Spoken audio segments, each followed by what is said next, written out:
ادیبان تاجیک عبدالحمید صمد، عبدالله راهنما، علی اکبر عبدالله و شاعر خلقی تاجیکستان اوزر سلیم در ناحیه واسع در دوره این سفر طبق نقشه چهارمین‌های ادبی فرهنگی بخشیده به استقبال ارزنده از جشن 35 سالگی استقلالیت دولتی جمهوری تاجیکستان تحت عنوان وحدت ملی بقای ملت با ساکنان ناحیه واخوری نمودند. در این چهاربینی سرول نویسنده خلقی تاجیکستان عبدالحمید صمد سخن را آغاز کرده دو کتاب نوی تازه نشر خود را معرفی کرد. نویسنده تاکید کرد که حکایه‌های در کتاب‌هایش آورده شده در سمت تربیت وطن‌پروری نسل جوان مضمون بلند داشته خواننده از مطالعه آن غذای بلند معنوی می‌بردارد. نویسنده با محبوبیت بلند نسبت خوانندگانش این بسته کتاب‌ها را به کتابخانه مرکزی ناحیه واسع تحفه کردند.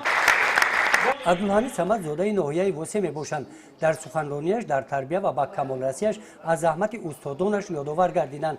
از موفقیت دختران واسعی آمینه خدایقلووا در زباندانی و امینه پهلوان دختر تاجیک یادآور گردیده از صفت تعلیم و تربیت نسل نورس و استادان آموزگاران و راهبریت ناحیه واسع اظهار سپاس و مینه‌داری بیان کردند. برآمد کارشناس مسائل بین المللی عبدالله راهنما به موضوع سیاست، فلسفه، تاریخ و ادبیات برچیده شده از دوره‌های گوناگون تاریخ خلق تاجیک ارجگذاری به مرز و بوم اجدادی، وطنداری و خویشتن‌شناسی بخشیده شد. از اهل نشست دعوت به عمل آوردند که به قدر هر یک پارچه زمین تاجیکستان رسیده در آبادی هر گوشه وطن سهمگذار باشند. در این محفل شاعران علی اکبر عبدالله و اوزر سلیم نمونه چند از ایجادیاتشان شعرها خواندند. این محفل ادبی با اشتراک ادیبان با رقص سرودهای دلنشین خاطرمان جنبست گردید.